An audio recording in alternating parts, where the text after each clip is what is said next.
19장. 아본 엘리야가 한 모든 일과 그가 칼로 모든 예언자들을 죽인 일을 낱낱이 이세벨에게 알려주었다. 그러자 이세벨은 엘리야에게 심부름꾼을 보내어 말하였도다. 내가 예언자를 죽였으니 나도 너를 죽이겠다. 내가 내일 이맘때까지 너를 죽이지 못하면 신들에게서 천벌을 받게 될 것이다. 아니 그보다도 더한 재앙이라도 그대로 받겠다. 엘리야는 두려워서 급히 일어나 목숨을 살리려고 도망하여 유다의 부할 세베로 갔다. 그곳에 자기 시종을 남겨두고 자신은 홀로 광야로 들어가서 하루길을 더 걸어 어떤 로뎀 나무 아래로 가서 거기 앉아서 주기를 간청하며 기도하였다. 주님, 이제는 더 바랄 것이 없습니다. 나의 목숨을 거두어 주십시오. 나는 내 조상보다 조금 더 나을 것이 없습니다. 그런 다음에 그는 로뎀 나무 아래에 누워서 잠이 들었는데 그때 한 천사가 일어나서 먹으라고 하면서 그를 깨웠다. 엘리야가 깨어보니 그의 머리발에는 뜨겁게 달군 돌에다가 구워낸 가자와 물 한 병이 놓여 있었다. 그는 먹고 마신 뒤에 다시 잠이 들었다. 주님의 천사가 두 번째로 와서 그를 깨우며 말하였다. 일어나서 먹어라. 갈 길이 아직도 많이 남았다. 엘리야는 일어나서 먹고 마셨다. 그 음식을 먹고 힘을 얻어서 밤낮 4일 동안을 걸어서 하나님의 산인 홀렙산에 도착하였다. 엘리야는 거기에 있는 동굴에 이르러 거기에서 밤을 지냈다. 그때 주님께서 그에게 말씀하셨다. 엘리야야, 너는 여기에서 무엇을 하고 있느냐? 엘리야가 대답하였다. 나는 이제까지 주 만군의 하나님을 열정적으로 섬겼습니다. 그러나 이스라엘 자손은 주님과 맺은 언약을 버리고 주님의 제단을 헐었으며 주님의 예언자들로 칼로 쳐서 죽였습니다. 이제 나만 홀로 남아있는데 그들은 내 목숨마저 없애려고 찾고 있습니다. 주님께서 말씀하셨다. 이제 곧 나주는 지나갈 것이니 너는 나가서 산 위에 주 앞에 서 있어라. 크고 강한 바람이 주 앞에서 산을 쪼개고 바위를 부수었으나 그 바람 속에 주님께서 계시지 않았다. 그 바람이 지나가고 난 뒤에 지진이 일었지만 그 지진 속에도 주님께서 계시지 않았다. 지진이 지나가고 난 뒤에 불이 났지만 그 불 속에서도 주님께서 계시지 않았다. 그 불이 난 뒤에 부드럽고 조용한 소리가 들렸다. 엘리야가 그 소리를 듣고서 외투 자각으로 얼굴을 감싸고 나가서 동굴 어귀에 섰다. 바로 그때 그에게 소리가 들려왔다. 엘리야야, 너는 여기서 무엇을 하고 있느냐? 엘리야가 대답하였다. 나는 이제까지 주 만군의 하나님을 열정적으로 섬겼습니다. 그러나 이스라엘 자손은 주님과 맺은 언약을 저버리고 주님의 제단을 헐었으며 주님의 예언자들을 칼로 쳐 죽였습니다. 이제 나만 홀로 남아있는데 그들은 내 목숨마저도 없애버리라고 찾고 있습니다.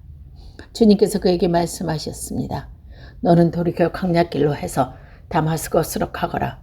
거기에 이르거든 하사엘에게 기름을 부어서 시리아의 왕으로 세우고 또 닙스의 아들 여우에게 기름을 부어서 이스라엘 왕으로 세워라. 그리고 아멜 모올라 출신인 사밧의 아들 엘리사에게 기름을 부어서 내 뒤를 이을 예언자로 세워라. 하사엘의 칼을 피해서 도망하는 사람은 예후가 죽일 것이고 예후의 칼을 피해서 도망하는 사람은 엘리사가 죽일 것이다. 그러나 나는 이스라엘에 7,000명을 남겨놓을 터인데 그들은 모두 바알에게 무릎 꿇지도 아니하고 입을 맞추지도 아니한 사람이다. 엘리야가 그것을 떠나서 길을 가다가 사밧의 아들 엘리사가 마주쳤다. 엘리사는 12겨리 소를 세우고 밭을 갈고 있었다. 11겨리를 앞세우고 그는 12째 겨리를 끌고서 밭을 갈고 있었다. 엘리야가 엘리사의 곁에 지나가면서 자기의 외투를 그에게 던져주었다. 그러자 엘리사는 소를 버려두고 엘리야에게 달려와서 말하였다.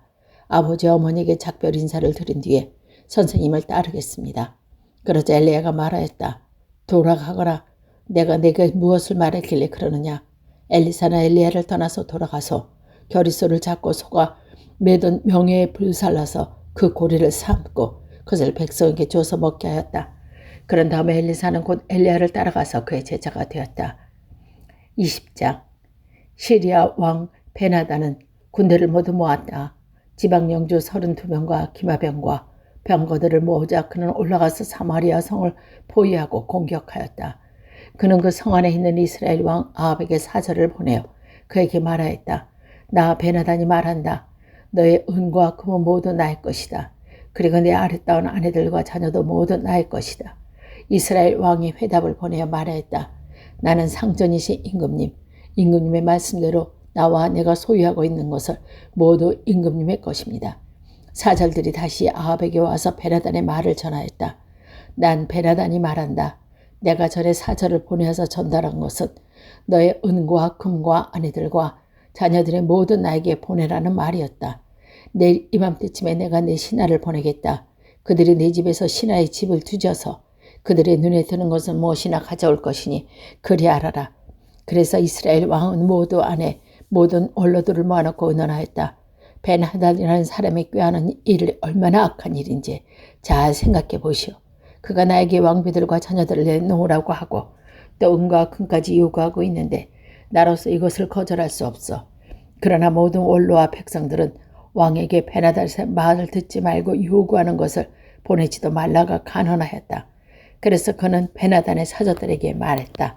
임금님께 가서 첫 번째 요구는 내가 듣겠지만 두 번째 요구는 내가 들을 수 없다가 전하시오. 사절들은 돌아가서 그대로 보고하였다. 벤하닷이 다시 전가를 보내서 말하였다. 내가 내 사마리아 성을 제 틈으로 만들어서 깨어진 조각을 하나도 남지 않게 하겠다. 내가 이끄는 군인들이 자기들 손에 깨어진 조각 하나라도 줄 수 있으면 신들이 나에게 천벌 아니라 그보다 더한 재앙을 내려도 내게 달게 받겠다. 이스라엘 왕이 회신을 보냈다. 너의 왕에게 가서 참 군인인 갑옷을 입을 때 자랑하지 아니하고 갑옷을 벗을 때 자랑하는 법이라고 일러라. 베나다는 지방 영주들과 함께 막사의 술을 마시고 있다가 이 말을 듣고는 신하들에게 공격 준비를 갖추라고 명령을 내렸다. 그들은 곧 사마리아 성을 공격할 준비를 갖추었다. 그때 예언자 한 사람 이스라엘이 왕 아합에게 와서 말한다. 나주가 말한다. 내가 이렇게 큰 군대를 본 적이 있느냐. 그러나 내가 오늘 그들에게 내 손에 넘겨줄 것이니 너는 내가 주인인 줄 알게 될 것이다. 아합이 물었다. 진 앞에 누가 섭니까? 예언자가 대답했다. 주님께서 말씀하시기를 지방 장관들의 젊은 부하들을 앞세우라 가셨다. 그러나 아합은 다시 물었다. 누가 총지휘를 합니까? 그 예언자가 대답했다. 임금님이십니다. 그래서 아합이 지방 장관들의 젊은 부하들을 점검해 보니 그들은 232명이었다. 그런 다음에 그가 이스라엘 군대를 모두 점검하여 보니 모두 7,000명이었다. 정오가 되자 아합의 군대가 공격을 시작했다. 그는 베나다는 자기를 돕는 지방 영주 32명과 함께 막사에서 술이 취해 있었다. 지방 장관들의 젊은 부하들이 먼저 공격을 시작하였다. 베나다의 정찰병들이 베나단에게 적군이 성마리아에서 나오고 있다고 보고하였다. 보고를 받은 베나닷은 그들이 화친하러 나왔더라고 사로잡고 싸움을 하러 나왔더라고는 사로잡으라고 명령하였다. 그러나 집안장관 젊은 부하들과 그들을 따르는 군대는 이미 성읍 바깥으로 와서 저마다 닥치는 대로 베나다의 군대를 무찔렀다. 그래서 시리아 군인들은 다 도망하였고 이스라엘 군대가 그들을 추격하였다. 사리아 왕 베나단과 기병들과 함께 말을 타고 도망하였다. 이렇게 해서 이스라엘 왕은 첫 싸움에서 많은 말과 병거를 격파하고 시리아 군대를 크게 무찔렀다. 그 예언자는 다시 이스라엘 왕에게 와서 이렇게 말하였다. 임금님께서 힘을 키우시고 앞으로 하셔야 할 일이 무엇인지를 생각해 두십시오. 내년에 시리아 임금이 다시 임금님을 치러 올라올 겁니다. 시리아 왕의 신하들이 자기들의 왕에게 말했다. 이스라엘의 신은 산의 신입니다. 저번에는 산에서 싸우리니 우리가 적습니다. 그러나 평지에서 싸우면 우리가 그들을 반드시 이길 것입니다. 그러나 임금님께서는 이렇게 하시는 것이 좋은 줄 압니다. 지방 현주를 모두 그 자리에서 물러나게 하시고 그 대신에 군사령관들은 그 자리에 임명하십시오. 이른 수만큼 군대와 기마의 병거를 보충하십시오. 그런 다음에 평지에서 싸우면 틀림없이 우리가 이길 것입니다. 왕은 그들의 말을 듣고 그대로 하였다. 해가 바뀌었다. 베나닷은 시리아 군대를 소집하고 이스라엘과 싸우려고 아벡에서 올라갔다. 이스라엘 군대도 소집이 되어서 식량을 배직받고는 그들과 싸우려고 나아갔다.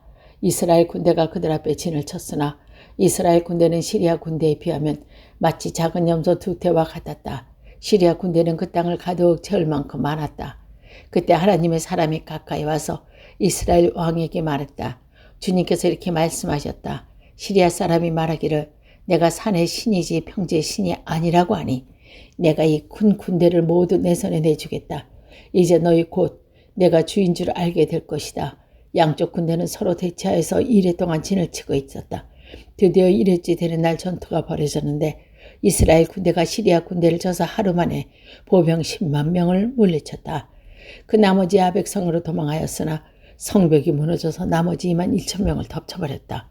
베라단도 도망하여서 그 성 안의 어느 골방으로 들어갔다. 그의 신하들이 그에게 말했다. 이스라엘 왕가의 왕들은 모두 인정이 많은 왕이라고 들었다. 우리가 굵은 배로 허리를 묶고 목에 줄을 동여매고 이스라엘 왕에게 가면 어쩌면 그가 임금님의 생명을 살려줄지도 모른다. 그래서 그들은 굵은 배로 허리를 묶고 몽에 줄을 매고 이스라엘 왕에게 나가서 왕의 종 베나다시 제발 목숨만 살려달라고 애원하였다. 왕이 망했다. 아직도 그가 살아있느냐? 그는 나의 형제다. 그들이 이것을 좋은 징조로 여기고 얼른 말을 받아서 대답하였다. 예, 베나다스 임금님의 형제입니다. 그러자 왕이 말하였다. 가서 그를 데려오너라. 베나다시 왕에게 나오니 왕은 그를 자기 병거에 올라타게 하였다. 베나다스는 아합에게 말했다. 나의 부친이 왕의 부친에게서 빼앗은 성을 다 돌려드리겠습니다. 나의 부친이 사마리아 안에 있는 상업 중심지인 광장을 만드는 것 같이 임금님께서도 손수 다마스쿠스 안에 이러한 광장들을 만드십시오. 그러자 아합은 그러면 나는 그런 조약을 말하고 당신을 보내드리겠소 하고 말한 뒤 그의 조약을 맺고서 베나단을 놓아주었다. 예언자의 무리 가운데 어떤 예언자는 주님의 명령을 받고서 동료에게 자리를 때리라고 말하였으나 그 동료가 때리기를 거절하니 그 예언자가 말했다. 내가 주님의 말씀에 순종하지 않았으니 내가 나를 떠날 때에 사자가 너를 죽일 것이다. 과연 그 사람이 그를 떠날 때에 사자가 나타나서 그를 죽였다. 그 예언자 또 다른 사람을 만나서 자기를 때리라고 말하였다. 그러자 그 사람은 예언자를 때려서 심한 상처를 입혔다. 그 예언자는 붕대로 눈을 감아서 위장하고는 길목으로 가서 왕을 기다렸다가 왕이 그대로 지나치려고 하니 예언자는 왕을 부르며 말했다. 임금님의 종인 제가 전쟁터로 갔습니다. 그런데 어떤 사람이 저에게로 포로 한 명을 데리고 와서는 그 사람을 감사하라고 하였다. 포로가 도망을 하면 제가 대신 죽든지 아니면 은 한 달을 물어내야 한다고 하였습니다. 그런데 임금님의 종인 소인이 이런 저런 일을 하는 동안에 그 포로가 없어지고 말았습니다. 그러자 이스라엘 왕이 그에게 말하였습니다. 내가 받아들인 것이 벌금을 물어야 한다. 그 예언자는 그의 눈에 감은 붕대를 급히 풀었다. 그때 이스라엘 왕은 그가 예언자 한가운데 한 사람이라는 것을 알았다. 그 예언자는 왕에게 이렇게 말했다. 주님께서 이렇게 말씀하셨습니다. 네가 멸망을 시키기 작정한 사람을 내가 직접 놓아주었으니 너는 그 목숨을 대신하여 죽게 될 것이고 네 백성은 그의 백성을 대신하여 멸망할 것이다. 이스라엘 왕은 마음이 상하여 화를 내면서 사마리아에 있는 자기의 궁으로 돌아갔다. 21장. 그 뒤에 이런 일이 있었다. 이스라엘 사는 나봇이 이스라엘 땅에 포도를 하나 가지고 있는데 그 포도원은 사마리아 왕 아합의 궁 근처에 있었다. 아합이 나봇에게 말했다. 그대의 포도원이 나주 궁 가까이 있으니 나에게 넘기도록 하시오. 나는 그것을 정원으로 만들려고 하오. 내가 그것 대신에 더 좋은 포도원을 하나 주겠소. 그대가 원하면 그 값을 돈으로 계산하여 줄 수도 있으니 나봇이 아합에게 말했다. 제가 조상의 유산을 임금님께 드리는 일이 주님께서 금하시는 불경한 일입니다. 아합은 이스라엘 사람 나봇이 그 포도원을 조상의 유산이라는 하는 이유로 양도하기를 거절하였으므로 마음이 상하였다. 화를 내며 궁으로 돌아와서 침대에 누워 얼굴을 돌리고 음식도 먹지 않았다. 그러자 그의 아내 이세벨이 그에게 와서 무슨 일로 그렇게 마음이 상하여 음식까지 들지 않는지 물었다. 왕이 그에게 대답했다. 내가 이스라엘 사람 나봇에게 그의 포도원을 내게 넘겨주면 그 값을 돈으로 계산해 주든지 그가 원하면 그 대신 다른 포도원을 주인지 하겠다고 했는데 그는 자기의 포도원을 내게 줄 수 없다고 하였어. 그 때문이요. 그러자 그의 아내 이세벨이 그에게 말했다. 당신은 현재 이스라엘을 다스리는 임금님이 아니십니까? 일어서서 임식을 드시고 마음을 좋게 가지시오. 내가 이스라엘 사람 나봇의 포도원을 임금님의 것으로 만들어 드리겠습니다. 그런 다음에 이세벨은 아합의 이름을 편지를 써서 옥자로 임봉하고 그 편지를 나봇에 살고 있는 성읍의 원로들과 귀족들에게 보냈다. 그는 편지에 이렇게 썼다. 금식을 선포하고 나봇 가운데 가장 높게 앉으시오. 그리고 건달 두 사람만 그를 마주 앉게 하고 나봇이 하나님과 임금님을 저주했다는 증거하게 한 뒤 그를 끌어나서 돌로 쳐서 죽이시오. 그 성 안에 살고 있는 원로와 귀족들은 이사벨의 편지에 쓴 그대로 하였다. 그들은 금식을 선포하고 나봇의 백성 가운데 높게 앉게 하였다. 건달이 두려워서 매주 앉았다. 그리고 그 건달은 백성 앞에서 나봇을 두고 거짓으로 나봇이 하나님과 임금님을 욕되게 하였다고 증언하였다. 그렇게 그들은 나봇을 성 바깥으로 끌고 가서 돌로 쳐서 죽인 뒤에 이세벨에게 나봇이 돌에 맞아 죽었다고 알렸다. 이세벨은 나봇이 돌에 맞아 죽었다는 소식을 듣고 곧 아합에게 말했다. 일어나시오.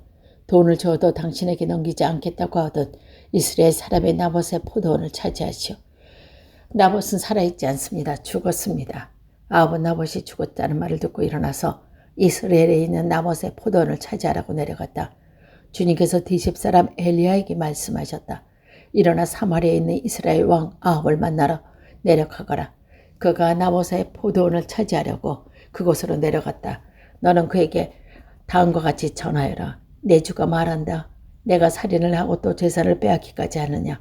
나 주가 말한다. 개들이 나봇의 피를 핥는 바로 그곳서 그 개들이 내 피를 핥을 것이고. 아합은 엘리야라 보자 이렇게 말하였다. 내 원수야. 내가 또 나를 찾아왔느냐. 그러자 엘리야가 대답했다. 그렇습니다. 이제는 목숨을 팔아가면서까지 주님께서 보시기 악한 일만 하십니까? 내가 너에게 재앙을 내려 너를 쓸어버리되 내 아합 가문에 속한 남자 종이든지 자유인이든지 시도 남기지 않고 이스라엘 가운데서 없애버리겠다. 내가 이스라엘 사람에게 죄를 짓게 해서 나를 분노하게 하였으니 내가 내 가문을 누바스의 아들 여로보암 가문처럼 또 아이야의 아들 바아사의 가문처럼 되게 하겠다. 주님께서는 또 이세벨을 두고서도 개들이 이스라엘 성 밖에서 이세벨의 죽음을 찢어먹을 것이다 하고 말하였다. 아합 가문에 속한 사람은 성 안에서 죽으면 개들이 찢어먹을 것이고 성 밖에서 죽으면 하늘의 새들이 쪼아먹을 것이라고 하였다. 자기 안에 이세벨의 충돌에 말려들 아합처럼 주님께서 보시기에 이런 악한 일을 하여 자기의 목숨을 팔아버진 사람은 일찍이 없었다. 아합은 주님께서 이스라엘 자손의 눈앞에 쫓아내신 그 아모리 사람이 한 것을 본받아서 우상에 숭배하는 매우 혐오스러운 일을 하였다. 아합은 이 말을 듣고는 자기 옷을 찢고 맨몸에 굵은 베옷을 거치고 금식하였으며 누울 때도 굵은 베옷을 입은 채로 눕고 또 일어나서 거닐 때도 슬픈 표정을 한없이 걸었다. 그때 주님께서 디십 사람 엘리야에게 말씀하셨다. 너는 아합이 내 앞에서 겸손해진 것을 보았느냐. 그가 내 앞에서 겸손해졌기 때문에 나는 그가 살아있는 동안에 그에게 책임을 내리지 않고 그의 아들 대에 가서 그 가문의 재앙을 내리겠다.